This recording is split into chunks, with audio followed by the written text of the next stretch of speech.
إن الحمد لله نحمده ونستعينه ونؤمن به ونتوكل عليه ونعوذ بالله من شرور أنفسنا ومن سيئات أعمالنا من يهده الله فلا مضل له ومن يضلل فلا هادي له أشهد أن لا إله إلا الله وحده لا شريك له وأشهد أن محمدا عبده ورسوله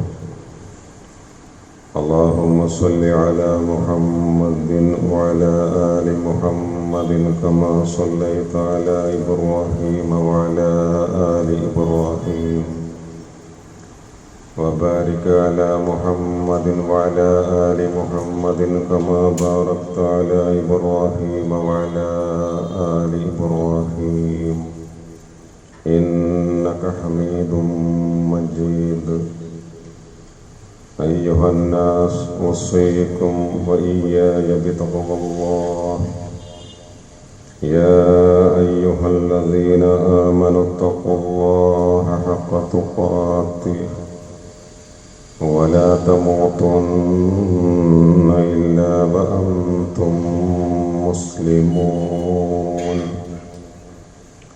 أما بعد فإن خير الكلام كلام الله وخير الهدي هدي محمد صلى الله عليه وسلم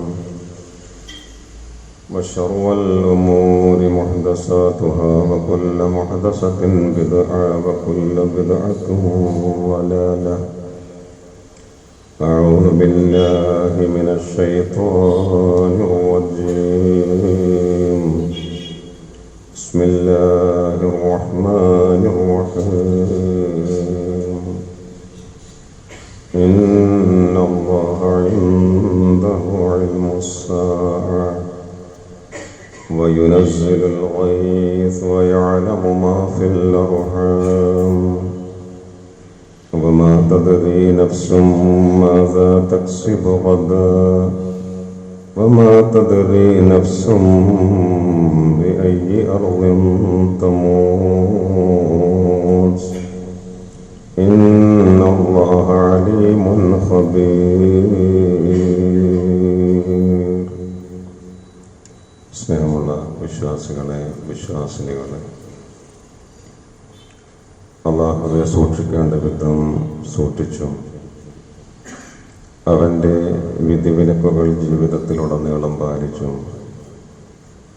തഖ്വ ഉള്ളവരായി ജീവിക്കണമെന്ന് ആദ്യം സ്വന്തത്തോടും പിന്നെ നിങ്ങളെ എല്ലാവരോടും വസിയ്യത്ത് ചെയ്യുകയാണ്. അല്ലാഹു സുബ്ഹാനഹു വ തആല നമ്മയൊക്കെ അവൻ ഇഷ്ടപ്പെടുന്ന മുത്തഖീങ്ങളിൽ ഉൾപ്പെടുത്തുമാറാവട്ടെ. ആഖിറത്തെക്കുറിച്ചുള്ള ചിന്ത സജീവമായി നിലനിർത്തേണ്ടതുണ്ട് എന്നാണ് കഴിഞ്ഞ ഖുതുബയിൽ നാം മനസ്സിലാക്കിയത്. എപ്പോഴാണ് ആഖിറം സംഭവിക്കുക എന്നതാണ്. എപ്പോഴാണ് സാഅത്ത് അഥവാ ഖിയാമത്ത് ഉണ്ടാവുക എന്നതാണ് പ്രധാനമായ ഒരു ചോദ്യം. മക്കയിലെ ഖുറൈശികൾ, കുഫാറുകൾ നബി സല്ലല്ലാഹു അലൈഹി വസല്ലമയോട് നിരന്തരം ചോദിച്ചുകൊണ്ടിരുന്ന ഒരു ചോദ്യമായിരുന്നു, എപ്പോഴാണ് ഖിയാമത്ത്, എപ്പോഴാണ് പുനരുത്ഥാനം, എപ്പോഴാണ് ആഖിറത്തിന്റെ തുടക്കം? ആ ചോദ്യത്തിനുള്ള മറുപടിയാണ് ഇവിടെ ഓതി വെച്ച സൂറത്തുൽ ലുഖ്മാനിലെ 34-ാമത്തേതും അവസാനത്തേതുമായ ആയത്ത്. അതിന് തൊട്ട് മുമ്പുള്ള ആയത്തായിരുന്നു കഴിഞ്ഞ ഖുതുബയിൽ നാം വിശദീകരിച്ചത്. അല്ലാഹു സുബ്ഹാനഹു വ തആല പറയുന്നത്, ഇന്നല്ലാഹ ഇൻദഹു ഇൽമുസ്സാഅ, തീർച്ചയായും അല്ലാഹു ഇൻദഹു അവങ്കലാണ്, അവനിൽ മാത്രമാണ് ഇൽമുസ്സാഅ, ഖിയാമത്തിനെ സംബന്ധിച്ചുള്ള വിജ്ഞാനമുള്ളത്. ഈ സാഅ എന്ന വാക്കിന്റെ അർത്ഥം ആഖിറത്തിന്റെ തുടക്കമായ ഖിയാമത്തിനെ സംബന്ധിച്ച അതെപ്പോൾ സംഭവിക്കും എന്നത് അള്ളാഹുവിന് മാത്രമേ അറിയൂ. കാരണം അതൊരു ഗൈബിയായ വിഷയമാണ്, അതിഭൗതിക യാഥാർത്ഥ്യവുമായി ബന്ധപ്പെട്ട ഒന്നാണ്. മനുഷ്യരുടെ പഞ്ചേന്ദ്രിയങ്ങൾ ഉപയോഗിച്ച് കണ്ടെത്താനോ അറിയാനോ പറ്റുന്ന ഒന്നേ അല്ല. ആകാശഭൂമികളിൽ ഗൈബ്,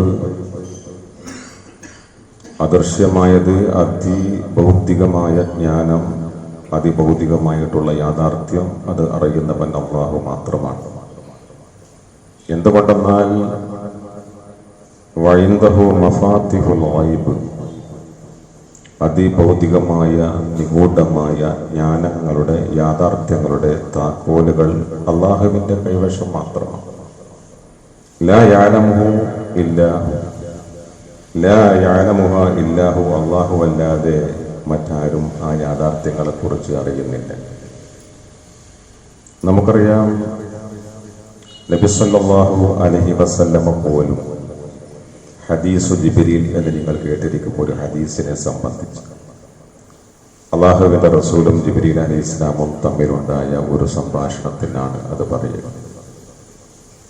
ജിബ്രീൽ അലൈഹിസ്സലാം നബി സല്ലല്ലാഹു അലൈഹി വസല്ലമയുടെ അടുത്ത് വന്ന് ഇസ്ലാമിനെ സംബന്ധിച്ച്, ഈമാനിനെ സംബന്ധിച്ച്, ഇഹ്സാനിനെ സംബന്ധിച്ചൊക്കെ ചോദിക്കുന്നുണ്ട്.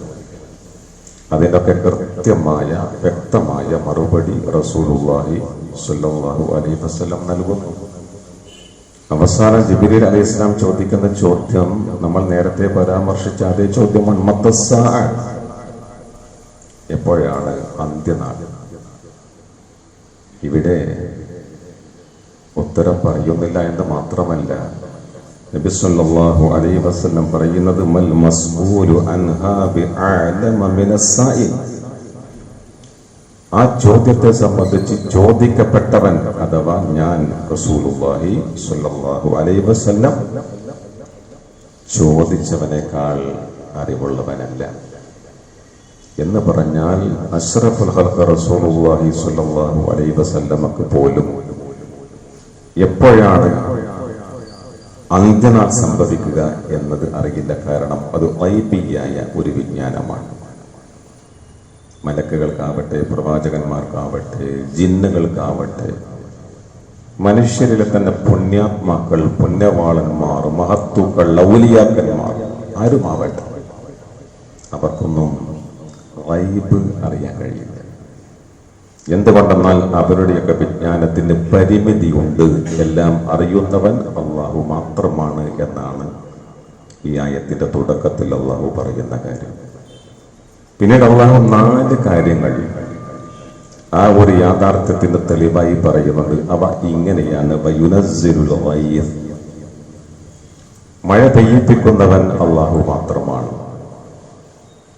വയഅലമു, അവനാണ് അറിയുന്നത്, മാഫിൽ അർഹാം, ഗർഭാശയത്തിൽ അല്ലെങ്കിൽ ഗർഭാശയങ്ങളിൽ വളർന്നു വരുന്നത് എന്താണെന്ന് അല്ലാഹുവേ അറിയുന്നുള്ളൂ. വമാ തദ്രി നഫ്സുൻ, ഒരു ജീവിയും ഒരു മനുഷ്യനും ഒരാളും അറിയുന്നില്ല മാദാ തക്സിബു ഗദ, നാളെ എന്താണ് അവൻ നേടാനിരിക്കുന്നത് എന്ന്. നാളെ എന്താണ് സംഭവിക്കുക എന്ന് ഒരാളും അറിയുന്നില്ല. വമാ തദ്രി നഫ്സുൻ ബിഅയ്യി അർദിൻ തമൂത്, ഏത് മണ്ണിലാണ്, ഏത് നാട്ടിലാണ് തന്റെ മരണമെന്നും ഒരാൾക്കും അറിയില്ല. നോക്കൂ, ഈ 4 കാര്യങ്ങൾ ഇതൊക്കെ മനുഷ്യരുടെ ജീവിതവുമായി ബന്ധപ്പെട്ട കാര്യങ്ങൾ തന്നെയാണ്. നമുക്ക് ഒന്നാമതായി മഴയെ എടുക്കാൻ പറ്റും. ഇപ്പൊ മഴയുടെ കാലമാണ്. മഴ മനുഷ്യരുടെ സൗഭാഗ്യത്തിന്റെ, ദൗർഭാഗ്യത്തിന്റെ അടയാളമായി നിലനിൽക്കുകയാണ്. അതവരുടെ സൗഭാഗ്യവും ദൗർഭാഗ്യവുമായി ബന്ധപ്പെട്ട ഒന്നാണ്. എന്നാൽ ആ മഴയുമായി ബന്ധപ്പെട്ട എല്ലാ അധികാരവും അള്ളാഹുവിന്റെ കയ്യിലാണ്. എവിടെ, എപ്പോൾ, എത്ര മഴ പെയ്യുമെന്ന് ഒരു മനുഷ്യനും അറിയില്ല. അള്ളാഹു ഇച്ഛിക്കുന്നിടത്ത്, അവൻ ഉദ്ദേശിക്കുന്നിടത്ത്, അവൻ ഉദ്ദേശിക്കുന്ന അത്രയും മഴ പെയ്യും. വിലക്കുന്നിടത്ത് മഴ ഉണ്ടാവുകയില്ല. ഇതൊക്കെ ഈ മഴ ഇങ്ങനെ പൊത്തിച്ചൊരിയുമ്പോ, ചൊരിഞ്ഞ് പെയ്യുമ്പോൾ നമ്മളൊക്കെ വിചാരിക്കും ആകാശത്ത് നിന്ന് ഇങ്ങനെ പേമാരി ഒരു നിയന്ത്രണവുമില്ലാതെ വന്നുകൊണ്ടിരിക്കുകയാണ്. അല്ലാഹു സുബ്ഹാനഹു വ തആല ഭൂമിയിലേക്ക് ഇറങ്ങുന്ന ഓരോ തുള്ളി വെള്ളത്തെയും സംബന്ധിച്ച് പറയുന്നുണ്ട്, വഅൻസൽനാ മിനസ് സമാഇ മാഅൻ ബിഖദർ. ഈ ഇറങ്ങി വരുന്ന വെള്ളത്തുള്ളികൾ അത് കണിശമായ കണക്കോടുകൂടിയാ വരുന്നത്. ഒരിടത്ത് എത്ര നമ്മൾ ഇടന്ന് പുറപ്പെട്ട് ഇവിടെ നല്ല മഴ, 1 കിലോമീറ്റർ കഴിഞ്ഞ മഴയേ ഇല്ല, ഉണങ്ങിയ റോഡ്. ഇത്ര പ്രദേശത്ത് ഇത്ര മഴ കൃത്യമായി പെയ്യണം എന്ന് അള്ളാഹുവിന്റെ കണക്കാണ്. അത് ചില സന്ദർഭത്തിൽ ഭൂമിയിൽ തങ്ങി നിൽക്കും, ഒരുപക്ഷെ പെട്ടെന്ന് ആ വെള്ളം വറ്റിപ്പോവുകയും ചെയ്യും. പക്ഷെ ഈ മഴയെ സംബന്ധിച്ച് ഒരു വിവരവും മനുഷ്യനില്ല. ആ മഴയാണ് അവന്റെ ജീവിതത്തിന്റെ സൗഭാഗ്യം. അവന്റെ വിളകൾ മുളപ്പിക്കുന്നത് ആ മഴയാണ്. എവിടെയൊക്കെ മഴ സന്തോഷമാകുന്നു, എവിടെയൊക്കെ മഴ ദുരന്തമാകുന്നു. കാർഷിക വിളകളുടെ എമ്പാടുമുണ്ടാകുന്നു മഴ പെയ്യുമ്പോൾ. പക്ഷെ അതേ മഴ കൊണ്ട് ലക്ഷക്കണക്കിന് രൂപയുടെ വിളകൾ നശിക്കുന്നു. അത് പൊതുവിപണിയിൽ വലിയ വിലക്കയറ്റമുണ്ടാകും. മനുഷ്യനൊന്നും ചെയ്യാൻ സാധിക്കുന്നില്ല. ദുരന്തമായി മാറുന്നു ചിലയിടത്ത്. നമ്മൾ കഴിഞ്ഞ ദിവസം 3 ദിവസം മുമ്പ് നമ്മൾ കണ്ടു പൂനെയിലെ ബുഷി ഡാം പരിസരത്ത് ഉച്ചയ്ക്ക് ശേഷം ഒരു 5 കുടുംബം എത്ര സന്തോഷത്തില അവർ അവിടെ എത്തിച്ചേരുന്നത്. പക്ഷേ കൊത്തി ഒലിച്ചു വന്ന വെള്ളത്തിൽ അവർ ഒന്നിച്ചൊഴുകിപ്പോകുന്ന രംഗം നമ്മൾ ഓർത്തു നോക്കുക. സന്തോഷം ദുരന്തമായി മാറുന്നു വളരെ പെട്ടെന്ന്.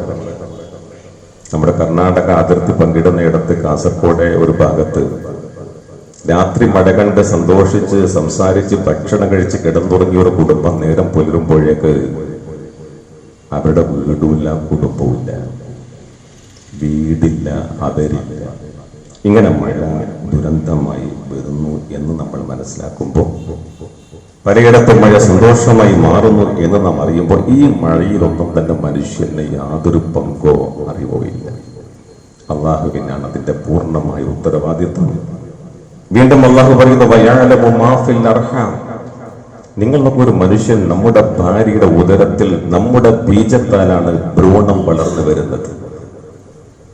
പുരുഷന്റെ ബീജം സ്ത്രീയുടെ അണ്ഡവുമായി കൂടിച്ചേർന്ന് ഭ്രൂണമുണ്ടാകുന്ന കുഞ്ഞ്. പക്ഷേ സ്വന്തം ഭാര്യയുടെ ഉദരത്തിൽ വളരുന്ന കുഞ്ഞ് എന്താണ്, ആണോ പെണ്ണോ എന്നല്ല വിഷയം. ആ കുഞ്ഞാരോഗ്യമുള്ള കുട്ടിയായിട്ടാണോ പുറത്തു വരിക? അല്ല. വൈകല്യമുള്ള ഭിന്നശേഷിക്കാരനാണോ? കരുത്തനായിരിക്കുമോ? ബലഹീനനായിരിക്കുമോ? ആ കുട്ടിക്ക് കേൾവി ഉണ്ടാകുമോ? കാഴ്ചയുണ്ടാകുമോ? സംസാരിക്കുമോ? ആരോഗ്യമുണ്ടാകുമോ? നല്ല സ്വഭാവക്കാരനാകുമോ? ദുസ്വഭാവക്കാരനാകുമോ? മാതാപിതാക്കൾക്ക് അവരെ കൊണ്ട് ഉപകാരമുണ്ടാകുമോ? അല്ല. അവിടെ പതനത്തിന് ദുരന്തമാകുന്നവരായി മക്കൾ മാറുമോ? ഒന്നും അറിയില്ല. എന്താണ് അർഹാമിൽ? ഗർഭാശയങ്ങളിൽ വളരുന്നതിനെ സംബന്ധിച്ച് ഒന്നും നാമാണ് ഭ്രൂണം വളരാൻ കാരണം എന്നായിരിക്കത്തന്നെ അതിനെ സംബന്ധിച്ച് മനുഷ്യനൊന്നും അറിയില്ല. പിന്നെയോ അള്ളാഹു പറയുന്നത്, നാളെ എന്താ സംഭവിക്കുക ആർക്കറിയാം? അടുത്ത നിമിഷം എന്താ സംഭവിക്കും? ഈ പള്ളി കഴിഞ്ഞ് നമ്മൾ വീട്ടിലെത്തുമോ? നാളെ നാം ഉണ്ടാകുമോ? ചെറുതായി ഒന്ന് വഴുതിയാലും മതി. നിങ്ങൾ ഡ്രൈവ് ചെയ്യുമ്പോൾ ഒരു നിമിഷം കണ്ണി ചിമ്മിപ്പോയാൽ മതി, ഓട്ടോമാറ്റിക് ഗേറ്റിൽ കുട്ടി കുടുങ്ങി മരിക്കുന്നത് നമ്മൾ അറിയാം. എന്തൊക്കെ അപകടം, എന്തൊക്കെ ദുരന്തങ്ങൾ! ഒരു മരം കടപുഴകി വീണാലും മതി. നിങ്ങൾ നോക്കൂ, കുഞ്ഞിന് അസുഖമായി ഹോസ്പിറ്റലിൽ പോയി ബ്ലഡ് എടുത്തു പരിശോധിച്ചു, അല്ലെങ്കിൽ ഒരു CT സ്കാൻ ചെയ്യുക, ആ കുട്ടിക്ക് ട്യൂമറാണ് എന്നൊരു ഡയഗ്നോസിസ് പുറത്ത് വരുന്നു എങ്കിൽ, അങ്ങനെയാണ് അതിന്റെ ഡയഗ്നോസ് എങ്കിൽ നിങ്ങൾ നോക്കൂ, പിന്നെ ആ കുടുംബത്തിൽ സന്തോഷമുണ്ടോ? മുതിർന്നവർക്കാണെങ്കിൽ ചിലപ്പോൾ കുട്ടികൾക്ക് അറിയില്ല. ഒരു കുട്ടിക്കാണെങ്കിൽ ആ കുടുംബത്തിന്റെ സന്തോഷം അവിടെ തീരും. ഇന്ന് രാവിലെ ഒരാൾ വിളിച്ചു, ഒരു +2 വിദ്യാർത്ഥിയാണ്, പനിച്ചപ്പോ ഡോക്ടറെ കാണിച്ചു. ഇന്നീ സമയത്തെ കുട്ടി MBR ക്യാൻസർ സെന്ററിലാണ്. നിങ്ങൾ ആലോചിച്ചു നോക്കും, അതിന്റെ തൊട്ട് മുമ്പും ആ കുട്ടിക്ക് മനോരോഗത്തെ കുറിച്ച് അറിയില്ല, കുടുംബത്തിന് അറിയില്ല. അല്ലാഹു ശിഫ നൽകുമാറാവട്ടെ. കഴിഞ്ഞ ദിവസം 5.5 വയസ്സ് പ്രായമായ ഒരു കുഞ്ഞ് ഇപ്പൊ സ്കൂൾ ചേർത്തിട്ടേ ഉള്ളൂ. പരിച്ചു കാണിച്ചു, ടെസ്റ്റ് ചെയ്തു, ക്ഷീണമാണ്. ബ്ലഡ് പരിശോധിച്ചപ്പോ ഷുഗർ മീറ്ററിൽ റീഡ് ചെയ്തത് 1000-ആണ്. 5.5 വയസ്സുള്ള കുട്ടി. കാരണം ആ മീറ്റർ അത്രയും റീഡ് ചെയ്യുന്നുള്ളൂ. 4 ദിവസമായി ICUവിലും അതുപോലെ തന്നെ വളരെ ഇന്റൻസീവായിട്ടുള്ള കെയർ കൊടുത്തുകൊണ്ട് നോർമലൈസ് ചെയ്തുകൊണ്ട് വരാൻ ശ്രമിക്കുകയാണ്. എത്രത്തോളം ഭക്ഷണത്തിൽ ക്രമീകരണം ഉണ്ടാക്കണമെങ്കിൽ ആ കുട്ടിക്ക് ചോക്ലേറ്റ് കഴിക്കാൻ പറ്റൂ, ജ്യൂസ് കഴിക്കാൻ പറ്റൂ, ആ കുടുംബത്തിൽ മറ്റുള്ള കുട്ടികൾക്ക് എങ്ങനെ ഒരു ചോക്ലേറ്റ് കൊടുക്കും, ഇതൊക്കെയാണ് യാഥാർത്ഥ്യം എന്നിരിക്കെ ഒരു നിമിഷം കൊണ്ട് ജീവിതം കീമയിൽ മറിഞ്ഞു പോകുന്ന അവസ്ഥയെക്കുറിച്ച് നമുക്ക് എന്തറിയാം. അതുകൊണ്ട് എപ്പോഴും നമ്മൾ അള്ളാഹുവിനെ കുറിച്ച് ഓർക്കണം. അള്ളാഹുവിൽ തവക്കുൽ ചെയ്ത് ജീവിക്കാൻ നമുക്ക് കഴിയണം. എന്ത് സംഭവിക്കുമ്പോഴും അവനെ ഓർത്ത് ജീവിക്കുമ്പോ അവരോട് പ്രാർത്ഥിക്കാനുള്ള യോഗ്യതയെങ്കിലും നമുക്ക് ഉണ്ടാകുമല്ലോ എന്ന ചിന്തയിൽ ജീവിക്കുമ്പോഴാണ് പ്രാർത്ഥിക്കാനെങ്കിലും നമുക്ക് തോന്നുന്നതും കൈ ഉയരുന്നതും എന്നുകൂടി നമ്മൾ അറിയുക. അവസാനം അല്ലാഹു പറയുന്നത് ഒരാൾക്കും അറിയില്ല ഏത് മണ്ണില ഏത് നാട്ടില താൻ മരിക്കുന്നത്. ഒരുപാട് അനുഭവങ്ങൾ നമുക്കുണ്ട്. കഴിഞ്ഞ 60 വർഷക്കാലം എവിടെയും യാത്ര ചെയ്തിട്ടില്ല. പക്ഷേ ഹജ്ജിന് പോകാൻ ഒരുങ്ങി വിഷയങ്ങളൊക്കെ എളുപ്പത്തിൽ ശരിപ്പെട്ടു. ഹജ്ജിന് പോയി മിനയിൽ മരിച്ചു പോവുകയാണ്, മക്കയിൽ മരിച്ചു പോകുന്നു, അറഫയിൽ മരിച്ചു പോകുന്നു. അദ്ദേഹം അവിടെ എത്തണം എന്ന അള്ളാഹുവിന്റെ തീരുമാനം. ഒരിക്കലും യാത്ര ചെയ്യാത്ത, ഗൾഫിൽ പോകാത്ത, വിദേശ രാജ്യങ്ങൾ സന്ദർശിക്കാത്ത പിതാവ് മകൾ അവിടെയായപ്പോ ഭർത്താവിനൊപ്പം ഉപ്പയെ സ്നേഹത്തോടെ ക്ഷണിക്കുക. 1 മാസം ഞങ്ങളോടൊപ്പം. അദ്ദേഹം പോകുന്നു, അവരോടൊപ്പം ജീവിക്കുന്നു. വൈകുന്നേരം സായാഹ്ന സവാരിക്ക് ഇറങ്ങുന്നു, ഒഴിഞ്ഞു വീണ് മരിക്കുന്നു. നോക്കൂ നിങ്ങൾ അള്ളാഹുവിന്റെ തീരുമാനം.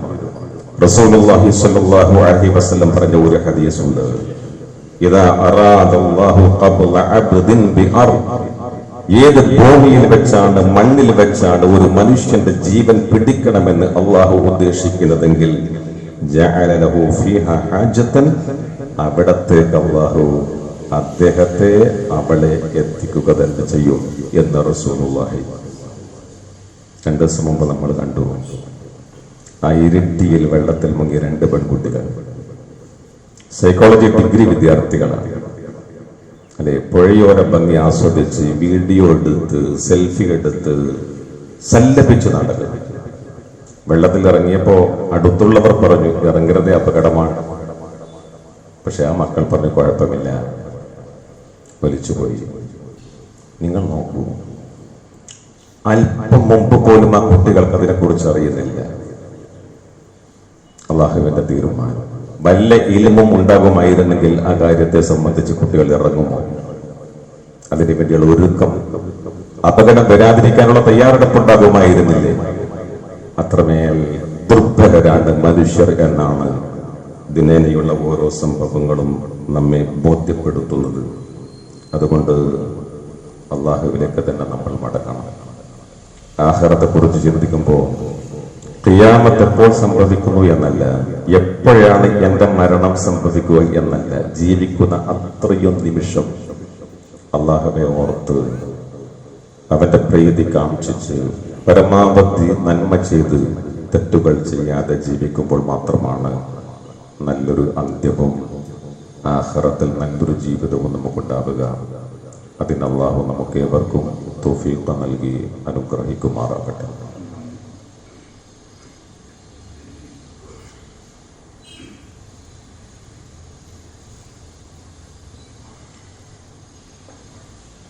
അൽഹംദുലില്ലാഹി റബ്ബിൽ ആലമീൻ വസ്സലാത്തു വസ്സലാമു അലാ റസൂലിഹിൽ അമീൻ وعلى آله وصحبه أجمعين. يا أيها الذين آمنوا اتقوا الله حق تقاته ولا تموتن إلا وأنتم مسلمون.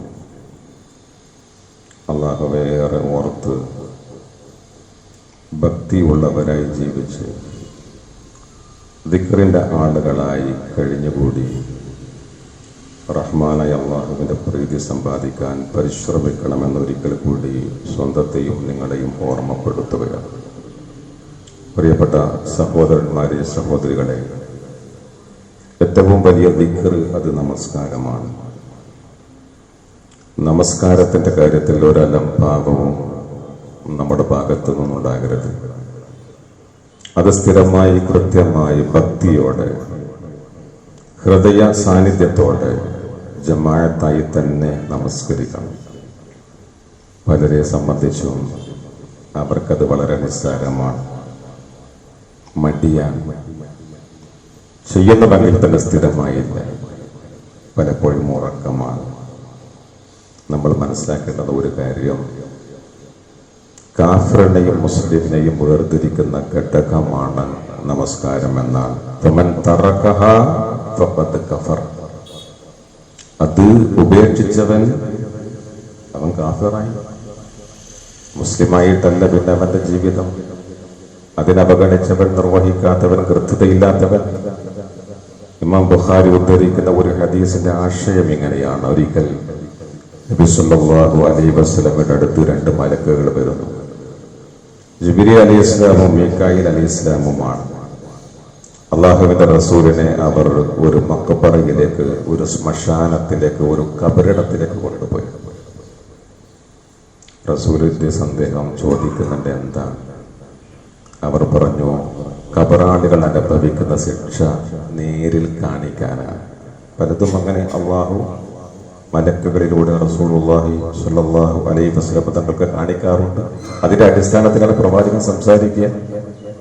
അള്ളാഹു നേരിട്ട് പ്രവാചകനെ അറിയിക്കും. റസൂൽ സല്ലല്ലാഹു അലൈഹി വസല്ലം പറയുന്നു, അങ്ങനെ ഞങ്ങൾ നടന്നു ആ പള്ളി പറമ്പിലൂടെ, ക്ഷമിക്കണം, ശ്മശാനത്തിലൂടെ നടന്നപ്പോൾ ഞങ്ങൾ അലാ റജുലിൻ, ഒരു മനുഷ്യന്റെ അടുത്തെത്തി. ഖബറിലെ ഒരു മനുഷ്യനാണ്, മുഖത്തജീവൻ, അദ്ദേഹം ഇങ്ങനെ ചെരിഞ്ഞു കിടക്കുന്നുണ്ട്.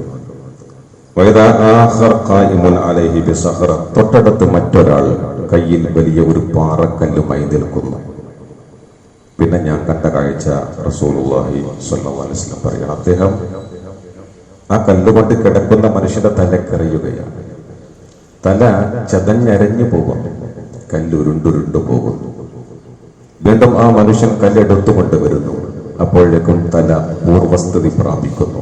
വീണ്ടും എറിയുന്നു, വീണ്ടും ചതയുന്നു, വീണ്ടും എടുക്കുന്നു, വീണ്ടും ചതയുന്നു. അപങ്കുരമായി തുടർന്നുകൊണ്ടേയിരിക്കുകയാണ്.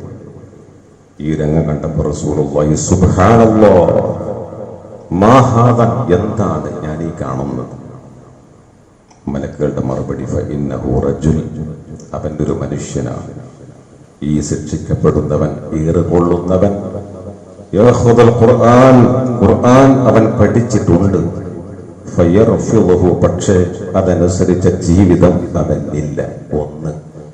രണ്ടാമത്തത് വയനാം അനിസ്വലാത്തിൽ മക്തൂബ. ഇതാണ് നിങ്ങൾ അടിവരയിടേണ്ടത്. നിർബന്ധമായ നമസ്കാരത്തെ ഉപേക്ഷിച്ച് കിടന്നുറങ്ങുന്നവനാണ് അവൻ എന്ന് റസൂലുള്ളാഹി. ഒരു വിശദീകരണത്തിന്റെ ആവശ്യം ഇവിടെയില്ല. ഇത്രമേൽ സ്പഷ്ടമാണ് കാര്യം. എത്രത്തോളം നമുക്ക് ആ വിഷയത്തിൽ ജാഗ്രതയും താല്പര്യവും ശുഷ്കാന്തിയും ഉന്മേഷവും ഉണ്ട് എന്നാണ് നമ്മൾ ആലോചിക്കേണ്ടത്. വിജയിക്കുന്നവർ നമസ്കാരത്തിൽ ഭക്തി പുലർത്തുന്നവരാണ് എന്ന് സൂറത്തുൽ മുഅ്മിനൂനിന്റെ തുടക്കത്തിലുണ്ട്. തുടർന്ന് അങ്ങോട്ട് അല്ലാഹു പറയുന്നത് കുറച്ച് കഴിഞ്ഞിട്ട്, വല്ലദീനഹും അലാ സ്വലവാതിഹിം ഹാഫിളൂൻ, ആ നമസ്കാരത്തെ ഏറ്റവും കാര്യക്ഷമമായി സൂക്ഷിച്ച് കൃത്യമായ നിഷ്ഠയോടെ നിർവഹിച്ച് മുന്നോട്ട് പോകുന്നവർ മാത്രമേ ജയിക്കൂ എന്ന് അല്ലാഹു നമ്മെ ഓർമ്മപ്പെടുത്തുമ്പോൾ ഈ കാര്യത്തിലുള്ള ശ്രദ്ധ എല്ലാവർക്കും, വിശേഷിച്ച് നമ്മുടെ ചെറുപ്പക്കാർക്കും കുട്ടികൾക്ക് കൂടി ഉണ്ടാകണം എന്ന് ഓർമ്മപ്പെടുത്തുകയാണ്. അല്ലാഹു നമ്മെ നല്ല നിസ്കാരക്കാരായി ജീവിക്കാനും നല്ല നിസ്കാരക്കാരായി മരിക്കാനും തൗഫീഖ് നൽകുമാറാകട്ടെ. ഒന്ന് രണ്ട് കാര്യങ്ങൾ നിങ്ങളുടെ ശ്രദ്ധയിൽപ്പെടുത്താനുള്ളത്, നമ്മൾ ഇവിടെ ആഴ്ചയിലെ ഖുർആൻ ക്ലാസ് എല്ലാ ഞായറാഴ്ചയുമാണ് നടന്ന് വന്നിട്ടുള്ളത്. ഇൻഷാ അല്ലാഹ് ഈ വരുന്ന ആഴ്ച മുതൽ, നാളെ മുതൽ, അത് ശനിയാഴ്ച മഗ്‌രിബ് മുതൽ ആയിരിക്കും എന്ന വിവരം എല്ലാവരെയും അറിയിക്കുന്നു. കൃത്യമായി ആ ക്ലാസ്സിൽ പങ്കെടുത്ത് വിജ്ഞാനം നേടണം എന്ന് ഓർമ്മിപ്പിക്കുകയാണ്. അതുപോലെ നമ്മുടെ 3 മുറി പീടികയിൽ മോസക്ക് അദ്ദേഹം രോഗബാധിതനായ അല്പം ഗുരുതരമായ ഒരു സാഹചര്യത്തിലൂടെയാണ് കടന്നു പോകുന്നത്. നമ്മുടെ ഈ പള്ളിയിലെ സജീവ സാന്നിധ്യമാണ്. അല്ലാഹു അദ്ദേഹത്തിന് നല്ല ആഫിയത്തും നല്ല ഷിഫായും നൽകുമാറാവട്ടെ. ഇനിയും ഒരുപാട് കാലം ആയുസ്സോടെ ആരോഗ്യത്തോടെ നമ്മോടൊപ്പം നിലകൊള്ളാൻ അദ്ദേഹത്തിന് അല്ലാഹു തൗഫീഖ് നൽകുമാറാവട്ടെ. അപ്പം നേരത്തെ പറഞ്ഞ +2 വിദ്യാർത്ഥി ക്യാൻസർ ബാധിതനായി 5.5 വയസ്സുള്ള കുട്ടി ഷുഗർ ഏറെ വർദ്ധിച്ചു. ഇതൊക്കെ വലിയ സങ്കടവും പ്രയാസവും ഉണ്ടാക്കുന്ന കാര്യങ്ങളാണ്. അല്ലാഹു ആ കുട്ടികൾക്കൊക്കെ നല്ല ഷിഫ, നല്ല ആഫിയത്ത് നൽകി അനുഗ്രഹിക്കുമാറാവട്ടെ. നമ്മിൽ പലരും രോഗികളാണ്. നമ്മുമായി ബന്ധപ്പെട്ട പലർക്കും വിവിധ പ്രശ്നങ്ങൾ ഉള്ളവർ പലരുമുണ്ട്. പലവിധ രോഗങ്ങൾ, പലവിധ പ്രയാസങ്ങൾ. അല്ലാഹുവേ എല്ലാവർക്കും നീ ശിഫ നൽകി അനുഗ്രഹിക്കണമേ റഹ്മാൻ. ഞങ്ങളുടെ മരിച്ചുപോയ എല്ലാവരും, ഞങ്ങളുടെ പ്രിയപ്പെട്ടവർ, ഞങ്ങളുടെ ഉറ്റവർ, ഉടയവർ, നമ്മോടൊപ്പം എത്രയോ കാലം ഈ പള്ളിയിൽ ജുമായിൽ പങ്കെടുത്തവർ, നമുക്ക് നേതൃത്വം നൽകിയ ഒരുപാട് ആളുകൾ, എല്ലാവർക്കും അല്ലാഹുവേ നീ പരിപൂർണമായ മഗ്ഫിറത്ത് നൽകി അനുഗ്രഹിക്കണമേ അല്ലാഹ്. അതേപോലെ തന്നെ നമ്മുടെ ഒരു സഹോദരൻ ഇവിടെ വന്നിട്ടുണ്ട്. അദ്ദേഹത്തിൻ്റെ ഭാര്യയുടെ സർജറിയുമായി ബന്ധപ്പെട്ട വലിയൊരു ബാധ്യത ഉള്ളത് കൊണ്ടാണ് വന്നത്. നിങ്ങൾ സഹായിക്കണം എന്നുകൂടി ഓർമ്മപ്പെടുത്തുന്നു. അല്ലാഹു നമുക്ക് നമ്മുടെ സമ്പത്തിൽ, ജീവിതത്തിൽ, കുടുംബത്തിൽ, മക്കളിൽ ഒരുപാട് ബർക്കത്ത് പ്രദാനം ചെയ്യുമാറാവട്ടെ. അല്ലാഹുവേ ഞങ്ങൾക്ക് നീ മാപ്പ് നൽകണമേ അല്ലാഹ്, മഗ്ഫിറത്ത് നൽകണമേ റഹ്മാനെ. ഞങ്ങൾക്ക് നീ ശിഫ നൽകണമേ അല്ലാഹ്, നല്ല അന്ത്യം നീ സമ്മാനിക്കണമേ റഹ്മാനെ. കഷ്ടത അനുഭവിക്കുന്ന, പീഡിപ്പിക്കപ്പെടുന്ന സർവ്വജന വിഭാഗത്തിനും രക്ഷയും സമാധാനവും നൽകണമേ അല്ലാഹ്. ഇന്ത്യയിൽ കശ്മീരിൽ വിശേഷിച്ച്, അതുപോലെ തന്നെ ഫലസ്തീൻ, ഗസ, റഫ, ലോകത്തെവിടെയും പീഡിപ്പിക്കപ്പെടുന്ന ജനവിഭാഗത്തിന് നീ താങ്ങും തണലും സഹായവുമാകണമേ റഹ്മാനെ. അല്ലാഹു ഞങ്ങൾക്ക് പരലോകത്ത് നല്ല ജീവിതം നീ നൽകണമേ അല്ലാഹ്. ആഖിറം ഞങ്ങൾക്ക് നീ സന്തോഷമാക്കി തരണമേ അല്ലാഹ്. ഞങ്ങൾ കുടുംബങ്ങളിൽ സമാധാനം, ഖൈർ, സന്തോഷം നീ നൽകി അനുഗ്രഹിക്കണമേ അല്ലാഹ്. ഞങ്ങളുടെ മക്കൾക്ക് നല്ല വിവേകവും ബുദ്ധിയും നീ നൽകണമേ അല്ലാഹ്.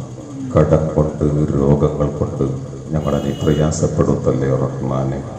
اللهم اغفر للمؤمنين والمؤمنات والمسلمين والمسلمات. اللهم اعز الإسلام والمسلمين. اللهم انصر المسلمين في غزة والرفة وسائر مكان فلسطين وسائر بلاد المؤمنين وسائر بلاد المسلمين يا أرحم الراحمين. اللهم اصلح حال إخواننا في الهند وفلسطين يا رب العالمين. ربنا اغفر لنا ولإخواننا الذين سبقونا بالإيمان ولا تجعل في قلوبنا غلا للذين آمنوا ربنا إنك رؤوف رحيم. ربنا آتنا في الدنيا حسنة وفي الآخرة حسنة وقنا عذاب النار. وصلى الله على محمد وآله وصحبه وسلم.